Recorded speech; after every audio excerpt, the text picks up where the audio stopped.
ባኝን ስጡኝ ቢያንስ የሚያኖረኝ ነው እኮ ጥያቄው ቢያንስ የሚያኖረኝ ያንቀባርር ነገር አልጠየቀም ሰራተኛው የሚያኖረንን ትኩረት ሰጥቼ ህክምና ስራዬን እየሰራው ማገልገል ሀገሬን እንድችል የሚያኖረኝን ለቤት ኪራይም ከፍለው ልጆቼንም ማስተምርበት እኔም ጤና የሚጠበቅበት ትራንስፖርትም ይሆነኝ ወዘተርፈ እንትን ክፈሉኝ ነው የሚል ያለ እየጠየቀ ያለውና ይሄ ጥያቄ በጣም ፍትሃዊ ጥያቄ ነው መንግስት ራሱ በተለይ መንግስት ውስጥ ያሉ አንዳንድ ሰዎች ይሄንን ጥያቄ በልባቸው እንደሚገዙት ጥያቄ የለውም መሳይ ፍትሃዊ በጣም ፍትሃዊ ጥያቄ ነው እንዳልከው ግን መምህሩም ሌሎች ተቋማት ላይ የሚሰሩ በተለይ ሲቪል ሰርቫንቱ መታገል ያለበት ነው እኔም መስልክ ምኞት ነበረ ዛሬ አስተማሪ መሆንም ዶክተር መሆንም አይደለም የሚፈልገው ትውልዱ እንደው በደንብ ብትጠይቀው የብልጽግና አመራር ቢሆኑ ደስ የሚለው ለምን በአቋራጭ ሀብት አለ በአቋራጭ ብልጽግና አለ በአቋራጭ ዘረፋ ሙስና አለ እንደንጉዳይ እንደ አሸን የፈሉት ባሁን ሰዓት የካድሬው ነው የብልጽግና ባለስልጣናት ከወረዳ ጀምሮ ዞን ክልል ያለ የሚሄዱ ባለስልጣናት እንዳሻቸው እየዘገኑ ነው ያሉት ለምን ብለው ዶክተርና አስተማሪ ይመኛሉ ስለዚህ ትውልዱንም በዚህ ደረጃ እየተቀረጸ የመጣበት ሁኔታ እንደ ኢትዮጵያ እንደ ሀገር ትልቅ አደጋ ውስጥ እንዳለን የሚያሳይ ነው እንግዲህ ገለታው ቀደም ሲል እነዚህ የጤና ባለሙያዎች ያቀርቡት ቀነገደብ የሰጡትም ለመንግስት የመጨረሻ ቃል አለ እስከ ሚቀጥሉ 7 ቀን ውስጥ ጥያቄያችንን ካልመለሳችሁ ህጋዊ እርምጃ እንወስዳለን ነው ምንድነው ህጋዊ እርምጃ ብልጽግናን ፍርድ ቤት ሄደው ሊከሱት ነው አብይ አህመድን ሄደው ችሎት ሊያቆሙት ነው ምን ሊያደርጉ ነው ህጋዊ እርምጃ እንወስዳለን ሲባል ምን ማለታቸው ነው ተቃውሞ ስናይ መሳይ ስራ ማቆም ህጋዊ እርምጃ ነው ማመጽ ህጋዊ እርምጃ ነው በመንግስት ላይ ማመጽ አመጽ መጥራት ሰልፍ ማውጣት ህጋዊ እርምጃ ነው ብዙ የሰላማዊ ትግል ዘዴዎች አሉ እነዛን ዘዴዎች ሁሉ ሊጠቀሙ ይችላል ይሄንን ታሳቢ ያደረገ ትግል መሆን አለበት ዝም ብሎ መንገድ ላይ የሚቆም አይነት ማስፈራሪያ አቅርቦ የሚቆም ከሆነ አለቀለት አሁን የኢሰማኮ ኢትዮጵያ ሰራተኞች ማህበራት ኮንፌደሬሽን ትልቅ ችግር ይሄ ነው ምን ያደርጋል ደብዳቤ ይጽፋል ለጠቅላይ ሚኒስትሩ ደብዳቤ ይጽፋል በዚህ ጉዳይ ላይ ሰራተኛው ደሞዝ እንትን ብሏልና ደብዳቤ ይጽፋል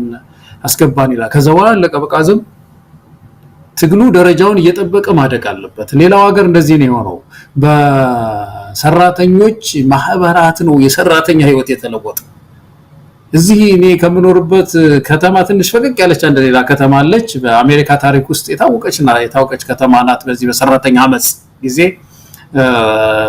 የሚከፈላቸው ጥቂት ሳንቲም ነው ሙዚየም ተቀምጧል እና ያቺ ሳንቲም አንሳለች ብለው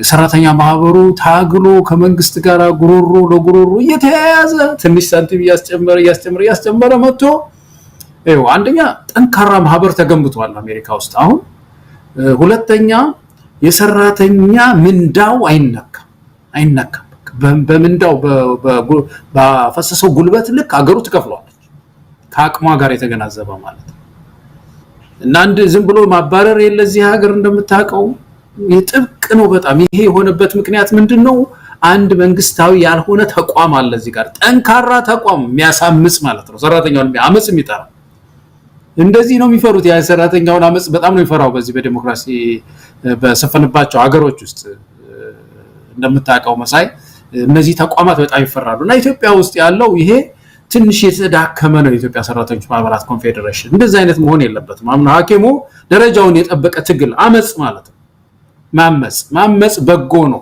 በህገ መንግስቱም የተደገፈ ነው በመሰረቱ ለመብቱ መብቴ ይከበር ብሎ ማመጽ መብቱ ነውና ማአት ዘዴዎች አሉ እንግዲህ ምናልባት እነሱም ያቁታል የሚያታግሉ ሰዎች ግን መሃል ላይ እንዳይቀር አታጋዮች እንዳትጠለፉ ባካችሁ የዚህን ህዝብ የዚህን ደሃ ሀኪም ትግል መንገድ ላይ እንዳይበላበት እስከ ፍጻሜው ድረስ እንድታደርሱት እንደው በዚህ አጋጣሚ መሰኔ እኔ እንደው የወንድምነቴን እኔም አደራ ማለት ወዳለሁ እኛም በመንችለው በያለንበት እንደግፋለን ይሄን ትግል በርግጥ ገለታው ምርጫ የላቸውም ወይ በዚህ አስከፊ በሆነው እነሱም በተደጋጋሚ የሚያነሱት በየመፈክሮቻቸው የሚገልጹት በጣም ሰቁቃ የሞላበት ከሰው ህይወት በታች በሆነ ኑሮ ሁኔታ ውስጥ የሚኖሩበት እንዲቀጥል አይፈልጉም።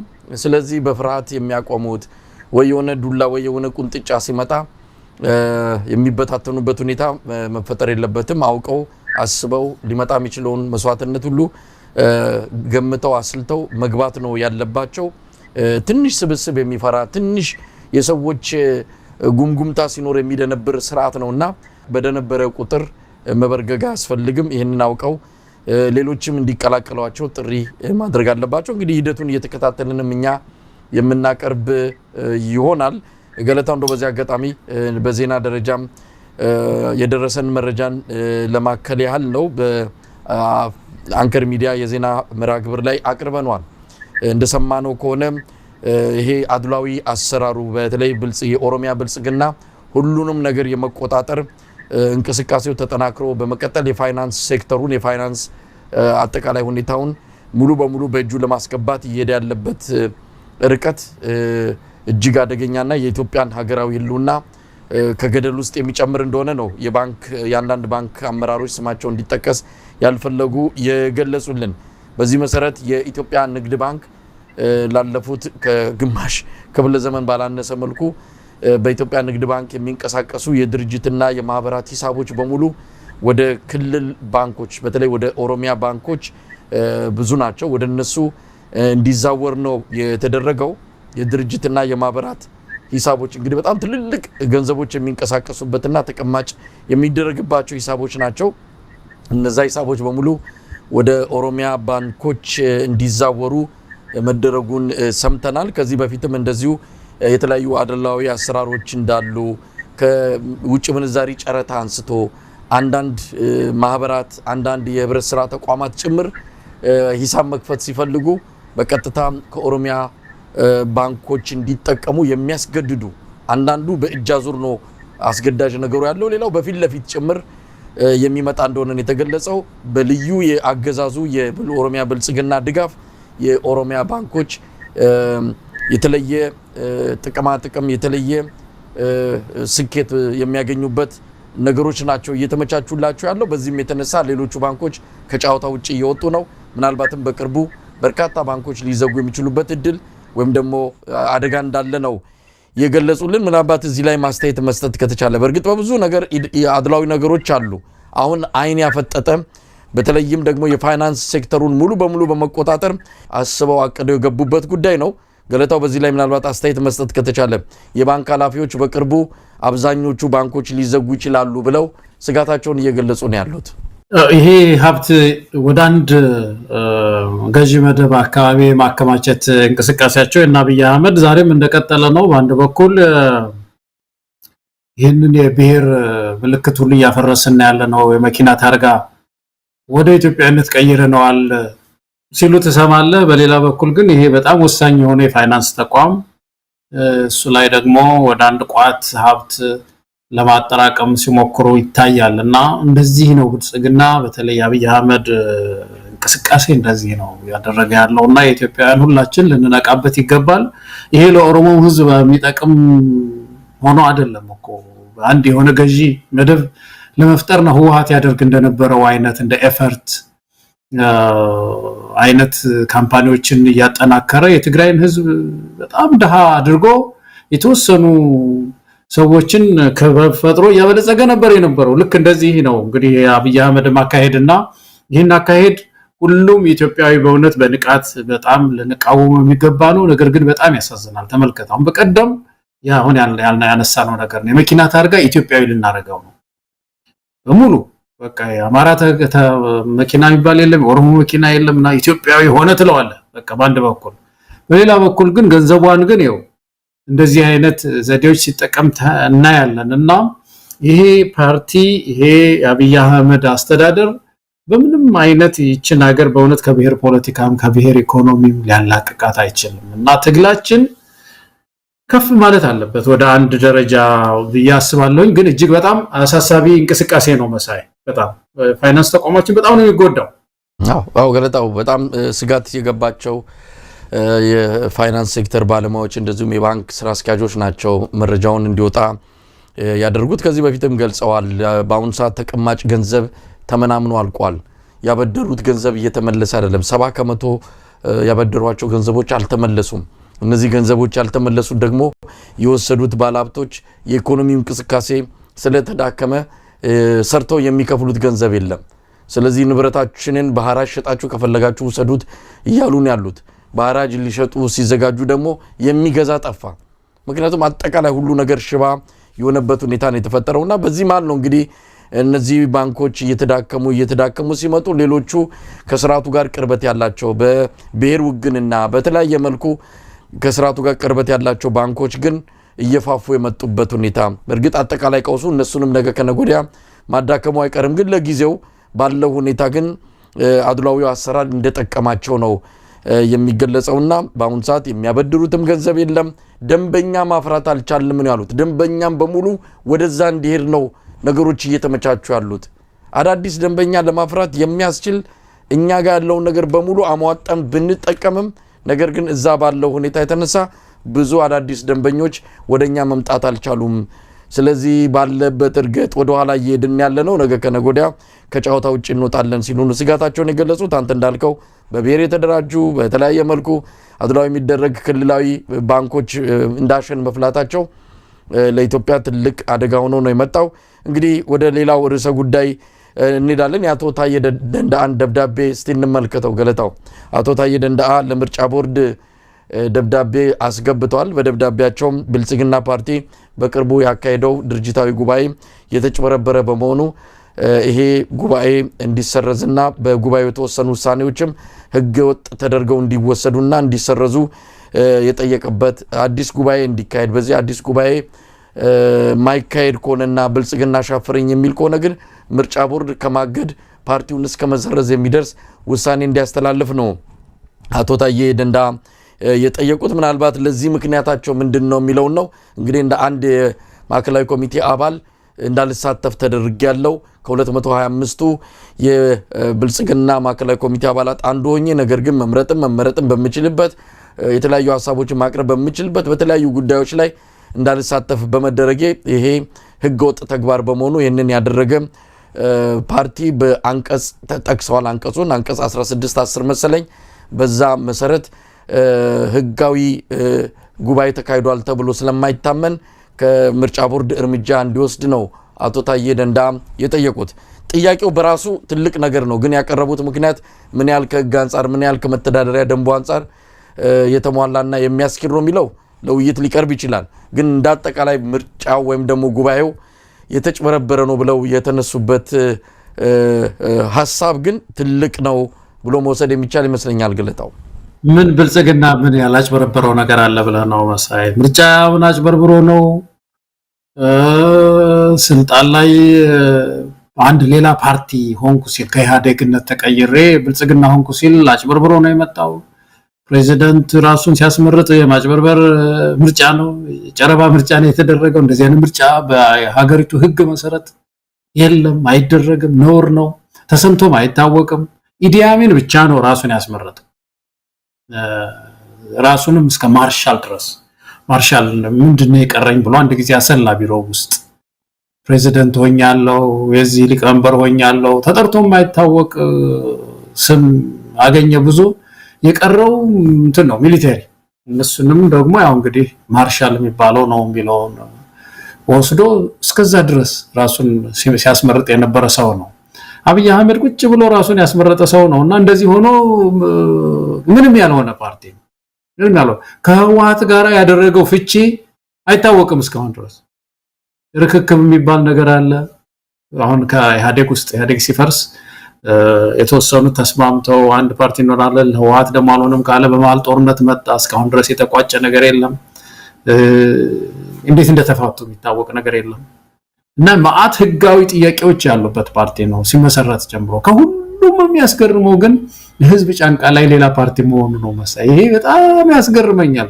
በጣም ህዝብ ላይ ማለት ስልጣን ላይ ማለት ነው ስልጣን ላይ ሆኖ አንድ ፓርቲ ራሱን ሲቀይር መጀመሪያ ኢህአዴግ ነበር ከዛ በኋላ ደግሞ ብልጽግና ይሆናል ማለት ነው ፓርቲ ህዝብ ጫንቃ ላይ ሆኖ ይሄ እጅግ በጣም አሳፋሪ ነገር ነው አንድ ፓርቲ ወርዶ ከስልጣን ወርዶ ቤቱ ነው ስራ አስፈጻሚ ቀይሮ አዳዲስ አይዲዮሎጂ አጥንቶ አዲስ ታድሽ ይሄንን ስም ይዤ መጣው ሊል ይችላል ወዘተርፈ እንጂ ሚሊተሪን ይዞ ውጭ ጉዳይን ይዞ ትምህርት ሚኒስቴርን ይዞ እየመራ የፓርቲ ለውጥ ያደረገ ይሄደብን ላያችን ላይ እንደዚህ አይነት ጉድ የተፈጸመብን ሰዎች ነን እና በአጠቃላይ ፓርቲው ሲወለድ ጀምሮ ህገወጥ ነው እስካሁን ድረስ በህገወጥነቱ እየተንቀሳቀሰ ነው ያለው 20 ሚሊዮን ለምና አቶ ታየ ደንደአ እንዳንድ ዜጋ እንዳንድ አባል እዛ ውስጥ እንደነበረ ሰው ማለት ነው ያደረጉት የማጋለጥ ስራ በጣም የሚደነቅ ነው የሚያስጨበጭብ ነው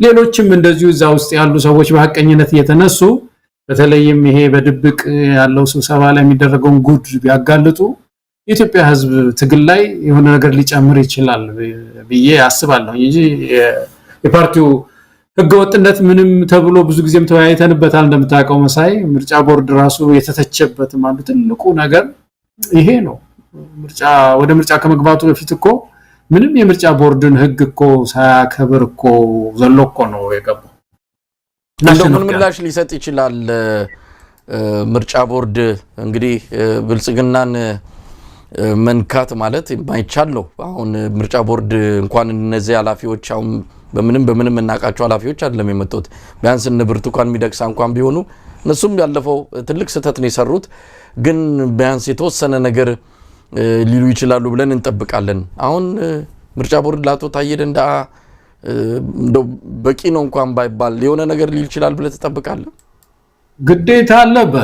ግዴታ አለበት ተቋማዎችን መቀበል አለበት ያ ተቋም ነፃ ተቋም ከሆነ ቢሆን በተለይ እንደዚህ ከፍተኛ አመራር የነበሩ ሰዎች ጥቆማዎችን ሲጠቁም ያንን ጥቆማ የማጣራት ኃላፊነት አለበት ግን እንዳልከው የሰላ ትችት እና አንቀጽ እየጠቀሰ ይሄ ችግር አለባችሁ ስብሰባ እንደዚህ እንደገና አድርጉ የሚለው ሌሎች እንደ እንጀራ ልጅ የሚያያቸው ፓርቲዎች አሉ አሁን የነበርኩበት ፓርቲ ባልደራስ የተጻፈው ደብዳቤ እንዳይመስልህ መሳይ ይሄን ያክላል በቃ በየጊዜው የሚጽፉልን የሆነች ነጥብ አይተው ነው እቺ ቀርታችኋለች እየተባለ መከራ ሲያመላልሱን አብይ አህመድ አንተ ብዙ ጊዜ ያሳየው ቪዲዮ ቁጭ ብሎ እዛ ሌላ ተቃዋሚ አለ እዚህ ምርጫ ቦርድ የለህም ይላል ደግሞ አያለን እዚህ ጋር ተቀምጠናል እዚህ እንደዚህ ተብሎ እንደዚህ አይነት ድራማ ተሰርቶ እነሱ ምንም አይሏቸው እንደዚህ አይነት ቪዲዮ ግን ለታሪክ መቀመጥ ያለበት ነው ገለታ እውነት ለመናገር እሱ ቪዲዮ ሁሌ ባየው ቁጥር የሚደንቀኝ ነው በጣም ነው የሚገርምህ እኮ የኛ ሀገር እኔ ግን መጀመሪያውን እውነቱን መሳይ አልቅሻለሁ አንድ ቀን ለምንድን ነው አስቆኛለሁ አስለቅሶኛለሁ አንደኛው ምን ነካን እንደምናዚም አደረገብን ለውጣችን ነው ያሳዘነኛ ሁሉ ዋጋ ተከፍሎ ሁሉ ሰው ታስሮ ሁሉ ሰው ሞቶ ምን ብሎ ወደ ዲሞክራሲ መሻገር አለብን ብለን ካልን በኋላ እንደዚህ አይነት ጉድ መጥቶ ራሱ ሲያስመርጥ ሳይ በጣም ያዘንኩት መሳይ በጣም እና ታሪካዊ ቪዲዮ ነው እንዳልከው መቀመጥ አለው የሰውየውን ምን ተፍረት የሌለው መሆኑን እንደው ይሉኝታ ማጣትም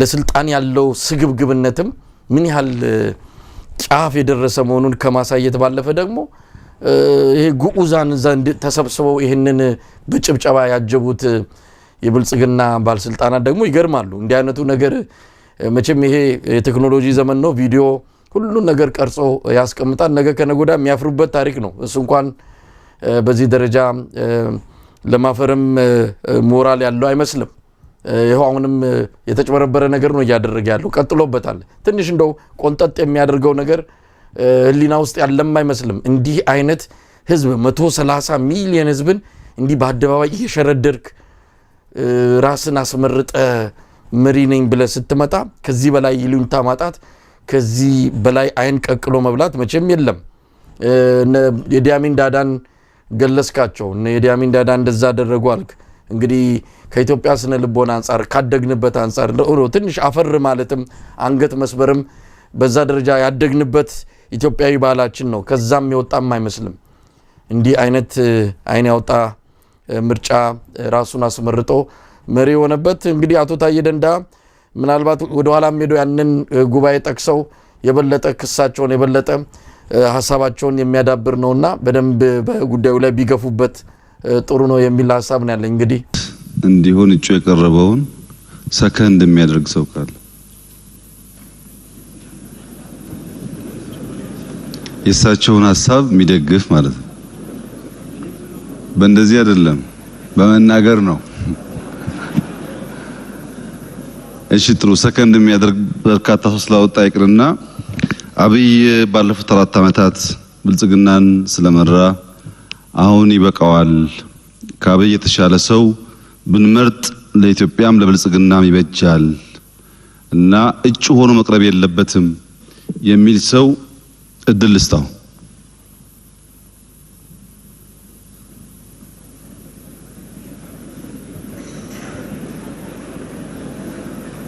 ጸጥታ ይሄ ብዙ ሰዎች የሚታዘቡት ምርጫ ነው። ዲሞክራሲያዊ መሆን አለበት። እንደዚህ አይነት ሐሳብ ያለው ሰው ካለ ለማድመጥ ዝግጁ መሆን ያስፈልጋል። አብይ እጩ መሆን የለበትም ብሎ ሐሳብ የሚያቀርብ ሰው ካለ እድል እንስጥ። በንግግር ባይሆንም በእጅ እቃወማለሁ የሚል ካለም ችግር የለውም።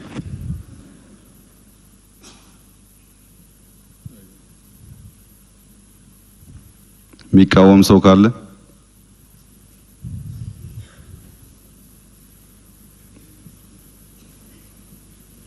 የመጨረሻ ጥሪ ነው። የሚቃወም ሰው ካለ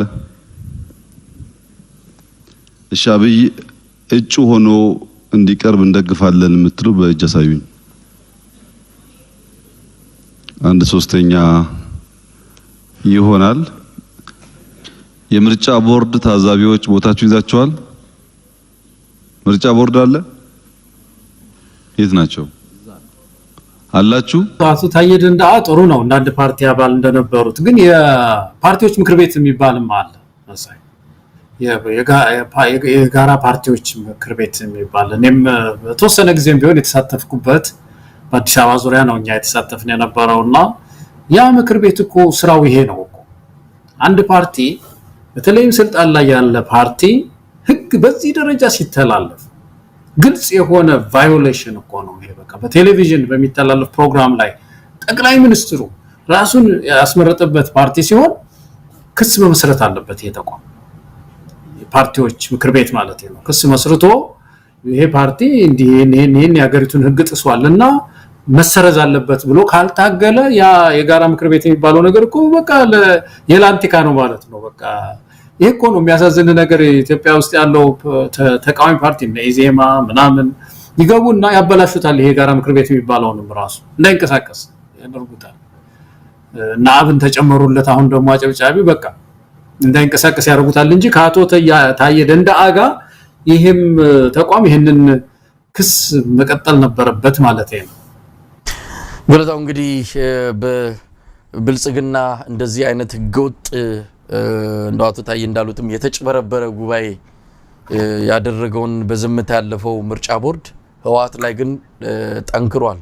እስከ ግንቦት 5 ህጋዊ የሚያደርገውን የምዝገባ ሂደት ካላከናወነ እንደ ፓርቲ ህልውና አይኖረውም የሚል ቀነ ገደብ አስቀምጦ እየጠበቀን ያለው ይሄ ቀነ ገደብ መቃረቡን አስመልክቶ ደግሞ በደብረ ጽዮን የሚመራው ህወሓት አቋሙን ይፋ አድርጓል። አቋሙን የገለጹት የፓርቲው ምክትል ሊቀመንበር አቶ አማኑኤል አሰፋ እንግዲያውስ ከግንቦት 5 በኋላ ህልውና የላችሁም የምንባል ከሆነ እኛ ደግሞ ከጦርነቱ ከ2013 እንደ ኢትዮጵያ አቆጣጠር ከዛ በፊት ያደረግነውን ምርጫ ወደ ህጋዊነት መልሰን በዛ ምርጫ መሰረት የተመሰረተውን ምክር ቤት አሁን ድጋሚ ይፋ እናደርግና እናቋቁምና በዛ ምክር ቤት ትግራይን አዲስ መንግስት እናቋቁምላታለን የሚል አቋም ላይ ደርሰዋል። አደገኛ አቋም ነው። ምናልባት ገለታው ይሄን አቋም ጦርነት እንዲከሰት ያደረገ ምርጫ በማድረጋቸው በወቅቱ አብይ አህመድም የጨረባ ምርጫ ነው የጨረቃ ምርጫ ነው በሚል ረፉ ወደ ጦርነት እንገባለን ብሎ ነው የገባበት። ስለዚህ ያንን ምርጫ መልሶ አምጥቷል። ተመልሶ ጦርነት ውስጥ ይገባ ይሆን? እንግዲህ ተመሳሳይ ምክንያት ነው። ያንን ምክር ቤት ህገ ወጥ ብሎ ነው አብይ አህመድ ወደዛ አይነት ፍጥጫ ውስጥ ገብቶ በኋላም ጦርነቱ የተወለደው። አሁን ወደዛ ይገቡ ይሆን? እንግዲህ የህወሓትንስ አቋም እንዴት አየኸው? ምናልባት የተወሰኑ ቀናት ነው የቀረው። ግንቦት 5 ሩቅ አይደለም። ሁሉን ነገር አብረን የምናየው ነው። ግን ህወሓት ከወዲሁ አቋሙን ግልጽ አድርጓል። በፌደራል መንግስቱ የሚወሰኑ ውሳኔዎች አይገዙኝም አይነት አቋምም እንደሆነ አድርጎ መውሰድ ይቻላል። ገለታው አቶ አማኑኤል መግለጫ በጣም ሁለት ትላልቅ ነገሮችን ይዟል። እንግዲህ አንደኛው ምርጫ ቦርድ ይሄንን ሰርቲፊኬት የማይሰጥ ከሆነ እንዲሰርዘን ከሆነ አንደኛ ቅድም እንዳልከው ያንን የቀደመው ምክር ቤት መልሰዋለን፣ ከዛ ውጭ ደግሞ የፕሪቶሪያው ስምምነት ይፈርሳል የሚል ነው እንግዲህ የተናገሩት። ይሄ በጣም ትልቅ የፖለቲካ አመለካችነት ኢምፕሊኬሽን ያለው ነገር ነው። በመጀመሪያ ደረጃ መቼም እንደዚህ ምርጫ ቦርድ ውሳኔ ሲወስን አንድ ፓርቲ ሊያስብ የሚችለው ነገር ምንድነው? የመጀመሪያ ደረጃ እርምጃ ምንድነው? ራሱ ምርጫ ቦርድ ሻት ከዛሬ ጀምሮ ይሄንን ማሳሰቢያ ሰጣው አልተቀበልክም ብሎ አንስቻለሁ ይለዋል። ህወሓት ምንድነው ከዚህ ቀጥሎ ማድረግ ያለበት?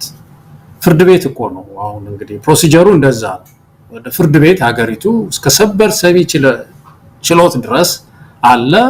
በፍርድ እንትን ውስጥ ማለፍ ነው እንግዲህ። የፍርድ ቤቱ ነፃ ነው ወይ አይደለም ወይ የሚለው የኛን ልምድ ልንገርህ መሳይ። እኛ እነ እስክንድር አይወዳደሩም ተባለ። እነ እስክንድር አይወዳደሩም ተባለ። ለምንድን ነው የማይወዳደሩት ብለን ጠየቅን ምርጫ ቦርድን። ብርቱካን ነበረች ያን ጊዜ። እንደውም ብዙ ጊዜ መላለስ የነበረው እኔ ነበርኩ እዚህ የእነ እስክንድርን ጉዳይ በተመለከተ ምርጫ ቦርድ እና ምክንያቱ ምንድነው ሲባል ወንጀል ያው እንግዲህ ታስረዋል የሚል ነው። ግን በኢትዮጵያ ሕግ መሰረት የመምረጥና የመመረጥ መብት በልዩ ሁኔታ ካልተነሳ ሰው ታስሮ መወዳደር ይችላል ማለት ነው የሚል ሕግ ይዘን ቀረበ እና ይሄ ጉዳይ ምርጫ ቦርድን ከሰስ ነው እና የመጀመሪያው ፍርድ ቤቱ ውድቅ አደረገ፣ ሁለተኛው የኛን ውድቅ አደረገና ሰበር ሰሚ ችሎት ላይ ስንደርስ አሸነፍንና መጨረሻ ላይ አሁን ተወዳደሩ ማለት ነው። የታሰሩ ሰዎች እንዲወዳደሩ ተደረጉ። እኛ ለነገሩ በዚህ ፕሮሰስ ውስጥ ማለፍ ተገቢ ነው። ለህብረተሰቡም ፍርድ ቤቱ ነፃ ካልሆነ ነፃ እንዳልሆነ ፍርድ ቤቱ ይየው ነው የገባንበት እንትን ነበር። እያየው ቤቱን ጓዳ ለጓዳ እየገባን እያሳየን ያለውን የኢትዮጵያን ጉድዩት መጨረሻም ላይ የሚል ነበርና ዞሮ ግን ለማንሳት የፈለኩት እንደው በተወሰነ ደረጃም ግን መነሳት የነበረበት ይሄ ይመስለኛል። እኔ ጉዳዩን ወደዚህ እንወስዳለን ማለት ዋት ያለበት ይመስለኛል። መሳይ የመጀመሪያው ነገር አስተያየት ልሰጥ ነው መሰለኝ በዚህ ላይ። ብዙ ጊዜ ገለታው ህጋዊ ነገሮች የግድ በዛ ማለፍ አለባቸው የሚለው ብዙ ጊዜ አንተ የምታራምደው አቋም አለ። ኢትዮጵያ ውስጥ እኮ ስለ ህግ የምታነሳበት ምንም አውድ የለም። ቲፒኤልኤፍ ልክ ነው፣ ህወሓት ልክ ነው እያልኩ አይደለም። አሁን እኮ በቅርቡ ዳኞች የሰጡትን አቋም የደረሱበትን አቋም ከዚህ ምንድነው ከአንድ አክቲቪስት ወደ ፍርድ ቤት አልቀርብም እንደማይቀርብ የገለጸበትና ዳኞችም ተስፋ ቆርጠው ከያዙት አቋም አንጻርም ስታዩ እኮ ከዚህ በኋላ ኢትዮጵያ ውስጥ የህግ በላይነት የለም ብለው ዳኞች ሳይቀር የመጨረሻ ድምዳሜ ላይ የደረሱበት ነው። ምናልባት አንተ የምትለው እንዲሁ በዛ ፕሮሰስ ይለፉ የሚለው ነገር ለብልጽግና ቀለም ለመቀባት የሚያመቸው አሁን እናንተ ምንድነው በባልደራስ ሄዳችሁበት ርቀት በተወሰነ ደረጃ ህጋዊ ነገር እንዳለም ያሳየና ከእናንተ ይልቅ ብልጽግናን የጠቀመው ይመስለኛል በወቅቱም። ምክንያቱም በምርጫው ምን ያህል የተፈጨበረበረ እንደሆነ ምን ያህል ችግር ያለበት ምርጫ እንደሆነ ታየ። ነገር ግን እናንተ የተወሰነ ሄደን ይህን ነገር አሳየን ስትሉ በተወሰነ መልኩ ለብልጽግና ህጋዊ ነገሮች ላይ ቁርጠኛ አቋም አለው የሚል መልእክትም ሊያስተላልፍ ይችላልና አንዳንድ ጊዜ የሚሰበረውንም መሰበር ያለበት ይመስለኛል። የግድ በዛ ማታለፍ አለበት ብሎ መሄዱ ምንድነው ጽድቅ ነው ወይ? ከዛ ይልቅ ህወሓት ማድረጉ ልክ ነው አይደለም ሌላ ጉዳይ ነው። ግን የግድ በሱ በኩል ካልሄድን የዓለም መጨረሻ ነው ብሎ ማሰብ ይቻላል ወይ ነው? አሁን ካሉት የመንግስት ተቋማት አንዱ ጋር እየሄዱ ነው ያሉት። ሰርቲፊኬት የሚሰጠው ምርጫ ቦርድ ነው አይደለም? ምርጫ ቦርድ ነው እኮ ዛማን ሄድም ምርጫ ቦርድ በቃ ያ ጨዋታው አለቀ ማለት ነው። ያኛው ከሆነማ አለቀ። እኔ እኮ አሁን መዝግብ እያሉ የሚከራከሩ ነው ይመስለኝ እኮ ስጠን እያሉ የሚጠይቁት አካል አለ።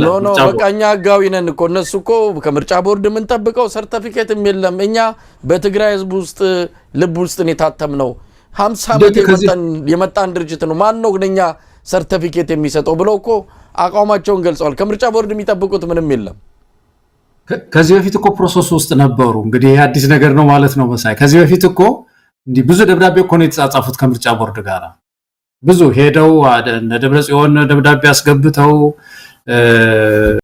ብዙ ፕሮሰስ ውስጥ ገብተዋል እኮ አንዱ ችግር የሚባለው እኮ ያ ነበር ያ ፕሮሰስ ወደ ምን ወሰዳቸው ጠቅላላ ጉባኤ አድርጉ የሚል ጥያቄ እንዲያመጣ አደረገ ምርጫ ቦርድ ከዛ በኋላ እነ ደብረጽዮን የሆነ ጊዜ ተላልፈው ያንን ምርጫ ቦርድ አድርጉ እዛ ጋር ነው የተፋቱት እና ከዛ በኋላ እንግዲህ የተጋጩ መተዋልና ዋናው ነገር መንግስትና አሁን እንግዲህ ያሉ የፌደራል ተቋማትና ህወሓት እየተገናኙ ነው ያሉት በኢኮኖሚ መስመር የሚገናኙት መስመር አለ በእርዳታ በኩል የሚገናኙት መስመር አለ በትምህርት በኩል የሚገናኙት አለ ምርጫ ቦርድ ይገናኛሉ እና ፍርድ ቤትም ስለዚህ እኔ እንግዲህ በዚህ ሲስተም ውስጥ ያለ ይሄኛውን ጨርሶ አላገኘውም የሚለው ነገር ተገቢ ስላልመሰለኝ አንዱ ሊታሰብ የሚችለው ለማስጨረስ ማለት ነው እንግዲህ ማስጨረስ የሚባለው ነገር ቅድም ያልከው የኛ የነበረን ሐሳብ ፍርድ ቤቱ ነፃነት እንደሌለው ማሳየት መቻል አለብን ከሚል ነበር ገብተን የነበረው እና አንድ ፕሮሰስ ይመስለኛል ዞሮ ይሄ ሁለተኛው ነገር እና በጣም አንዱ ደግሞ የሚያስገርመው ነገር ህወሓት እንዴት ነው ራሱን የሚያየው እዚህ አቶ ማኑኤል የሚናገሩት ላይ ማለት ነው እንዴት ነው የሚያየው ህወሓት ካልተመዘገበ ፕሪቶሪያ ይፈርሳል የፕሪቶሪያ ስምምነት ይፈርሳል ማለት ምን ማለት ነው የፕሪቶሪያ ስምምነት ሴንትራል እንትኑ ማን ነው ማዕከላዊ ጉዳዩ ማን ነው የትግራይ ህዝብ ሰላም አይደለም እንዴ ሰላም የትግራይ ህዝብ ሰላም ማግኘት አለበት እርዳታ መግባት መቻል አለበት ትምህርት ተቋርጧል ምን ተቋርጧል ህክምና ተቋርጧል ስለዚህ ወደ ኖርማላይዜሽን መግባት አለብን መሰለኝ እኮ እንጂ የምርጫ ቦርድ የህወሓት ህልውና እኩል ይሆናል ከትግራይ ህልውና ጋር መደባለቁ እጅግ በጣም ያስገርማልና ይሄ በዚህ ደረጃ ህወሓት ሁሉ ጊዜ ማየቱ ለነገሩ አዲስ ነገር አይደለም ይሄ እኔ ህዝብ ነኝ የሚል አስተሳሰቡንም ከዚህ ንግግሩ እናያለንና በአጠቃላይ እኔ ምርጫ ቦርድን ገለልተኛ ድርጌ ማየት አይደለም ምርጫ ቦርድማ በደንብ ኢንሳይድ አውት እናቀዋለን ግን የህወሓት አስተሳሰቡ አሁን ሳየው በዚህ ደረጃ የፕሪቶሪያው ስምምነትን በዚህ ምርጫ ምዝገባ ካልተሳካ ይፈርሳል የሚለው ነገር እጅግ በጣም ርቆ ይሄደ ነው ይመስለኝ በህዝብ ልብ ውስጥ እሱ እንደሚለው ካለኮ ምርጫ ቦርድ ቢሰርዘውም እኮ ይንሰራራል ይመጣ ነበር እኮ ግን አሁን የሱ ትልቅ ችግር ምንድነው የሞተ ስለሆነ ከህብረተሰቡ ልብ ውስጥ ስለወጣ ከፍተኛ ፍርሃት ላይ ያለ ተጠያቂነት አዙሪትም ውስጥ ስላለ ያንን ከመስጋት ነው ይመስለኝና በአጠቃላይ እነዚህ ሁለት ነገሮች ናቸው እኔ ታዩኝ ይሄንን ዜና ስሰማ መሳይ ገለታው ምን ሊሆን ይችላል ምን ሊፈጠር ይችላል እንግዲህ አሁን ይሄ የአብይ አህመድን መንግስት ያኔ እንደነበረው አይነት አልቀበልም ወይም ደግሞ ያኔ ያው ሁሌ እንደሚሉት ነው ህገወጥ መንግስት ነው ብለው አቋም በመያዛቸው ነው አብይ አህመድም ወደ ጦርነት ተንደርድሮ የገባው ስለዚህ አሁን ምን ሊፈጠር ይችላል አሁንም የአብይ አህመድን መንግስት ህጋዊነት ያለ መቀበል ሁኔታ ይከተላል ጠብ ያለሽ በዳቦ ነው የምርጫ ቦርድ ጉዳይ ብቻ አይደለም አሁን ፊት ለፊት ያስቀደሙትም የወልቃይት ጉዳይም አለ እሱም በኃይል እናስመልሳለን ብለዋል ስለዚህ አሁን ህወሓት የልብ ያገኘበት እንግዲህ ምን ኖሮት መሬት ላይ ምን የሚያስተማምን ነገር አግኝቶ ሁሉ ነገር በጠብ ሁሉ ነገር በኃይልና እኔ በፈለኩት ብቻ መፈታት አለበት ብሎ የደበት ርቀት ከምን ከጀርባው ምን እንዳለ የሚያቆሱ ነው ግን ምን ሊፈጠር ይችላል አብይ ተመልሶ ወደ ጦርነት ይገባል ወይስ ሌላ መውጫ መንገድ አለ ምን ሊፈጠር ይችላል በሀገሪቱ ውስጥ በአጠቃላይ በየቦታው የጦርነት አዙሪት ነው የሚያንዣበበው መሳይ የሶሉሽን እንግዲህ ችግር ሲመጣ ሶሉሽን ፍትህ ምንድን መፍትሄ አይደለም የሚጠበቀው ከአንድ መንግስት ምን አይነት መፍትሄ የፖለቲካ መፍትሄ የት ነው የሰጠው አብይ አህመድ ለኦሮሚያ ነው ኦሮሚያ አካባቢ ላለ ችግር ነው የፖለቲካ መፍትሄ የሰጠው አይደለም ታንክና መድፍ ነው ያዘመተው አማራ ክልል የፖለቲካ መፍትሄ ሰጥቷል አልሰጠም ትግራይ ክልል የፖለቲካ መፍትሄ ሳይሰጥ ቀርቶ ጦርነት ተደርጎ ሚሊታሪ ሶሉሽን ተብሎ መጨረሻ ላይ ያ ሁሉ ጉዳት ተጎርተን እንደገና ትንሽ ያገገምን ተብሎ እንደገና ሌላ ጥያቄ ውስጥ ነው የተገባው ስለዚህ የዚህ ሰው የመጨረሻ እንደ መፍትሄ የሚያየው ይሄ ባለፈው ያነሳነው ጠጣር ኃይልን ቶሎ ማሰማራት ወይም ወታደርን ቶሎ ማሰማራት ስለሆነ ነገ ጦርነት አይመጣም ብሎ ማሰብ በጣም ተላላነት ሊነሳ ይችላል። ህወሓትም ራሱ አጣብቂኝ ውስጥ ነው የገባው። በዛች ምድር ውስጥ ተጠያቂነት ያለው ዴሞክራሲያዊ የሆነው ስርዓት ከተተከለ ብዙ ጊዜ የምናነሳው የሽግግር ፍትህ ጥያቄ ይነሳል። ይሄ የፈሰሰ ደም ይሄ ተጎሳቆለ ህዝብ ንብረቱን ያጣ ህዝብ ደሞዙን ያጣ ሰራተኛ የተጎዳ ከፍተኛ ጉዳት የስነ ልቦና ጉዳት የአካል ጉዳት የተጎዳ ህዝብ ሁሉ ፍትህ ፈላጊ ነው። በአካል አለ ህዝቡ ቁጭ ብሎ ይሄ ሁሉ ሊበላው የተዘጋጀ መስሎ ነው የሚታየው። ህወሓት ከባድ ፍርሃት ያለበት ፓርቲ ነው። ስለዚህ ይሄ ፓርቲ ወደ ዲሞክራሲ ያድጋል ተጠያቂነትን በምድሪቱ ያመጣል ማለት ውሸት ነው። አሁን አቶ ማኑኤል እንደተናገሩት እኮ በዚች በካርድ ጥያቄ በምርጫ ቦርድ ጥያቄ እንደው ተካሮ እኮ ወደ ጦርነት ባይገቡም እኮ የሪፈረንደም ጥያቄ እኮ እናነሳለን የሚል ተሳሰብ ያለው ነገር ነው የሚናገሩት። በቃ ያን ቀደም ያለውን ምንድነው ምክር ቤት ለምንድን ነው የሚመልሱት? ከዚህ በፊት ተመርጧል በህዝብ ተመርጧል እኮ ለማለት ነው መሳይ። ቀደም ያለው ምክር ቤት በህዝብ የተመረጠ ነው በትግራይ ህዝብ የተመረጠ ነው። ስለዚህ ይሄ በትግራይ ህዝብ የተመረጠ ምክር ቤት ምን ያደርጋል? በ2/3 ድምጽ የመገንጠል ጥያቄን ሊያነሳ ይችላል።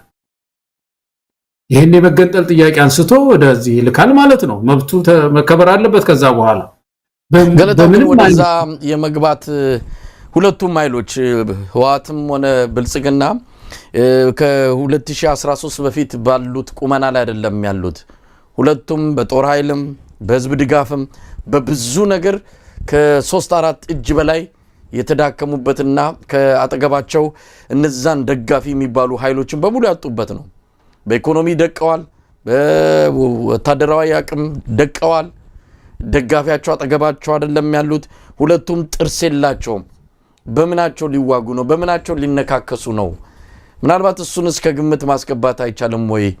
ጦርነቱንም እኮ ታስታውስ እንደሆነ መቀሌ ላይ ደርሶ ሁለቱም እኮ ወደ ፕሪቶሪያ ተያይዘው የሄዱት አንድም አቅም ስላጠራቸው ከዛ በኋላ የሚተኩሱት ጥይት የሚያሰማሩት ወታደር በተለይ ህወሓት ጋር ስለጠፋ ነው ወደ ፕሪቶሪያ ተያይዘው የሄዱትና አሁን ማን ሊዋጋላቸው? በቃ ህዝቡ እኮ አጠገባቸው አይደለም ያለው።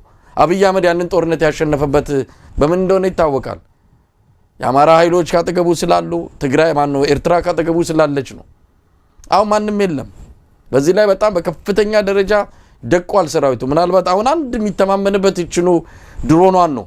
በድሮን ብቻ ጦርነት አሸንፋለሁ ብሎ ከገባ ደግሞ የክፍለ ዘመኑ ምንድነው የሚባለው ስሌቱን ያጣ ሂሳቡን የተሳሳተ መሪ ተብሎ ሊሳለቅበት ይችላል። ስለዚህ ገለታው ምን ይዘው ሊገቡ ነው? ጦርነት ቢሉ ማን ይዋጋላቸው?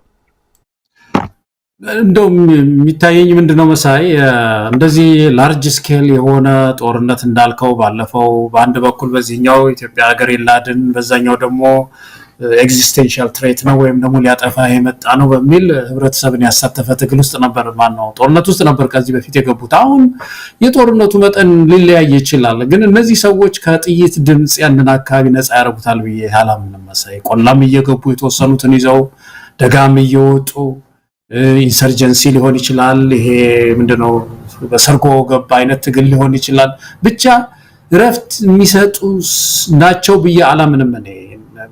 ከመነሻው እኮ ኢቮሉሽንን እኮ ያየህ እንደሆነ መሳይ ጥያቄያቸው ራሱ እኮ አሁን ወደ ጦርነት ለምሳሌ ባለፈው ጦርነት ውስጥ የከተታቸው እኮ ኢትዮጵያ ህዝብ እኮ አያውቅም እኮ።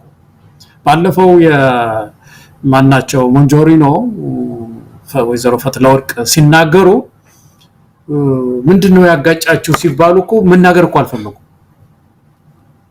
በጣም እኮ እኛ ኢትዮጵያን እኮ አናውቀውም እኮ እሱ ጊዜ ያወጣዋል ነው የሚሉት እኮ። እስካሁን እኮ አናውቀውም። 1 ሚሊዮን ህዝብ ያለቀበት ምን እንደሆነ አናውቅም። ህወሓት የነበረበት ህወሓት ኦህዴድ በአዴን ደህዴን እና ህት ፓርቲዎች የነበሩበት ያ ህዝባዊ አመጽ ሲመጣባቸው አንድ ላይ ነበሩ። ቆየት ብለው ማናቸው ከአብይ አህመድ በፊት የነበሩት ፕራይም ሚኒስተር ጠቅላይ ሚኒስትር ደካማ ናቸው ብለው ሲያነሱ አብረው ነበሩ። አብይ አህመድን ካመጡ በኋላ አብረው ነበሩ። እንደውም ደብረጽዮን አንተ ከአምላክ የተሰጠ ሰው ነህ እዛ ኤርትራ ድረስም ይሄድክ ኢሱ ይያልክ ምን ይያልክ እኔ ምን ልገልጸው አልችልም ምን አይነት ሰው እግዚአብሔር እንደሰጠና አሉት አብይ አህመድ አብረው ነበሩ ቆየት ብለው ተጋጩ ምን እንዳጋጫቸው የኢትዮጵያ ህዝብ ያቀም ህወሓት ወደ ጦርነት ገባ ከዛ ከጦርነቱ በኋላ ደግሞ እንደገና ተመልሰው ፕሪቶሪያ ተገናኘ ነው አሁን ደግሞ ሊያፈርሱት ነው ፕሪቶሪያው ስምምነት እንደገና ወደ ጦርነት ሊወስዱት ነው ስለዚህ ይሄንን አይ ቲንክ ወደ ኋላ ታሪኩንም የነዚህን ኃይላት ታሪክ ወደ ኋላ ያያየን ሁለት በሽታዎች ናቸው የተሸከምናቸው ኢትዮጵያውያን ሁለት አደገኛ ኃይል በዚህ በብልጽግና በኩል ያለ በህወሓት በኩል ያለ አደገኛ ኃይል ነውና ኤኒ ታይም ያጋጩን ይችላሉ ብዬ ሰጋለሁ ነው መሰለኝ ኤኒ ታይም በየትኛውም ጊዜና ሰዓት ሊያፈነዱ ይችላሉ ሊታቆሱ ይችላሉ ሰላም ሊነሱት ይችላል ህዝቡን በምንም ተአምር እኔ እንደ አንድ ኢትዮጵያዊ እነዚህ ሰዎች ታርቀው ሰላም አውርደው ዲሞክራሲ በትግራይ በኢትዮጵያ ውስጥ ያመጣሉ ብዬ አላም የኢትዮጵያ ህዝብ ታግሎ ካልለወጠ በስተቀር ገለታው መቼም ጦርነትን ሰው አይመኝም ግን አንዳንድ ጊዜ ሳይደግስ ሳይጣላምና እንደ አይነቱ እንደው በኢትዮጵያ ህዝብ ከቁጥጥር ውጪ በሚሆን መልኩ ሁለቱ ኃይሎች ወደ ጦርነቱ የሚገቡ ከሆነ ተያይዘው ወደ መቃብራቸው መሄዳቸው የሚጠበቅ ነው ማንንም አሸናፊ ሆኖ የሚወጣ አይደለም ተያይዘው መጨረሻቸው ይሆናል ብለን ነው የምንጠብቀውና ያ ከሆነ ደግሞ ይጀምሩት ጦርነቱን ብሎ አንድ ሰው ሐሳብ ቢሰጥ እኔ አልቃወመው አንዳንድ ጊዜ ምን ይታወቃል እንግዲህ ምን ታረጋዋለ በምርጫ አትገላገላቸው በሌላ ነገር እንደው አትሰናበታቸው ስለዚህ ይዋጣልም ብለው ጦርነቱን ከጀመሩ አሸናፊ አንዱ ሆኖ መምጣቱ የማይታሰብ በመሆኑ ይጀምሩትና ተያይዘው ከዚህች ሀገር እንደው ነቀርሳቸው ተነቅሎ የኢትዮጵያ ህዝብ እፎይ የሚልበት ጊዜ ይመጣል ብዬ ነው የምጠብቀውና አንዳንድ ጊዜ እንዲህ አይነቱም ጦርነት ቢከሰት እንኳን ዋጋ ያስከፍላል በኢትዮጵያ ውስጥ ከዚህ በኋላ ጥይት ድምጽ መስማት የለበትም ብለን እናምናለን የሉና ጦርነት ውስጥ ስለተገባ ነው ያማራውንም እንደዚሁ በአውንታዊ መልኩ ያየነው እንጂ በጥይት ድምጽ የማይሰማበት ሁኔታ ለኢትዮጵያ ህዝብ እንዲፈጠር ምንጊዜም ምኞታችን ፍላጎታችን ነው ግን እነዚህ አካላት ካለ ጦርነት ምንፋታ አይደለንም የሚገላግለን እሱ ነው ካሉ እንግዲህ አሸናፊው የለምና አብረው ተያይዘው እንዲለዩን እንዲሰናበቱን እንፈልጋለንና እኔ አንዳንድ ጊዜ ነው በተጀመረም ትላለ እውነት ለመናገር እኔ እንኳን ጦርነትን እንደው ሁሉ ጊዜም ባልተጀመረ ነው ብለው መሳይ በጣም ያሳስበኛል ጦርነት በተጀመረ ቁጥር ጦርነት ከመጣ ደግሞ የነጻነት ጦርነት በተለይ ይሄ አሁን ፋኖ የጀመረው አይነት ትግል የነጻነት ትግል ትግራይ ውስጥ የሚበቅል ከሆነ እሱማ ሰየው ነው የምትለው እኮ በየቦታው እንደዚህ አይነት ትግሎች ከተነሱ ከህዝባዊ ቢተኝነት ጋር ከመጣ ለውጥ በምድሪቱ ላመጣ ይችላል እነዚህ ሁለት ኃይሎች በሚጋጩበት ጊዜ ህብረተሰቡ ያልቃል ብየበት ግን ቅድም ሳላነሳ የቀረውት ነገር የዚህ አቶ አማኑኤል ጉዳይ እንትን ሲነሳ ተመልከት ምርጫ ቦርድ አልመዘገበኝም ብሎ ህወሓት ትግራይን ለመገንጠል እየተዘጋጀ ነው ያለው ቅድም ያልኩ በደንብ ያላሰመርኩበት ይሄ የቀደመውን ምክር ቤት እንመልሳለን እኮ የሚሉ እኮ ያንን ነው መሰለኝ የቀደመው ምክር ቤት በህዝብ የተመረጠ ነው ስለዚህ በህዝብ የተመረጠ ነው ካልን በኋላ በ2/3 ድምጽ እንትን ብለን አስወስነን ደብዳቤ ለፌደሬሽን ምክር ቤት እንልካለን እኮ ነው ይያሉ ያሉት አገርን የሚያክል ትልቅ ነገር እንደዚህ ያኮረፈ ቁጥር ልክ እንደ ግል ካምፓኒ ለቅቂያት ይሄዳለሁ ምንላት መሆኑ እኮ ያሳዝናል እኮ በእውነት ምድራችን ከሀገር ሂሳብ በታች ለምንድን ነው የማይሆነው ጥያቄዎቻችን እኛ ብናኮርፍስ ኢትዮጵያ እናፈርሳን እንሄዳለን ይባላል እና ይሄንን የትግራይ ህዝብ እንደው ምናልባት የትግራይ ወንድሞቻችን ስለሚያዳምጡ በእውነት ይሄንን ፓርቲ እስከዚህ ድረስ ሊያዩት ይገባል በዚህ ደረጃ ነው እንግዲህ ተመልሶ ኢትዮጵያን ለማፍረስ የመጣው ነው አሁን ያስተላለፈ ያለው መልእክት አቶ አማኑኤል የሚሉት እናፈርሳታለን ማትመዘግቡ ከሆነ በዚህ ፕሮሰስ ውስጥ ማተስገቡን ከሆነ ኢትዮጵያን ለማፍረስ ዝግጁ ነን ያን ምክር ቤት አምጥተን ይያሉ ነው ያሉት እና ይሄ በእውነት ኢትዮጵያን በሙሉ ልንታገለው የሚገባ ነው ኢትዮጵያ በእንደዚህ አይነት ሂሳብ ውስጥ በእውነት ልትገባ አይገባትም ዘላለማዊ ሀገር ናት ምናልባት ገለታው ቀደም ጦርነት ስል እኔም በጦርነት ናፋቂውኝ ምናምን አይደለም ከዛ አንፃር እንድታያል ፈልግም ነገር ግን ሁለቱም ኃይሎች ከዛ ውጪ ሚዳኛቸው ከዛ ውጪ መፍትሄ እንግዲህ ፕሪቶሪያ ድረስ ሄደው ይህን ስምምነት በሚፈልጉት መንገድ እየጠመዘዙ ያ ካልሆነ ግን ሁሉ ነገር በኃይልና በጦርነት ነው የሚፈታው የሚሉ ኃይሎች በመሆናቸው እንግዲህ በሚፈልጉት ቋንቋ ይነጋገሩ ከሚል አንፃር እንጂ የትግራይ መስዋዕትነት የከፈለውን ዋጋ ያጣውን ነገር ጠፍቶኝ አይደለም ይጸጽተናል ሁልጊዜም እና በሚፈልጉት ቋንቋ ይነጋገሩ እነሱ እኮ ሁለቱ አብይና ደብረጽዮን እኮ አይደለም የሚዋጉት ትልቁ ችግር ምንድነው የሚያደርጉት አብይም ይሄንን ዳ ኦሮሞ ከሌላውም ደግሞ ያለውን ወጣት ያፈናንጥቶ ነው የሚያዋጋው ያኛውም ደግሞ እንደዚሁ ዳውን ምግብ ያጣው በተለይ አሁን ደህንነት ደግሞ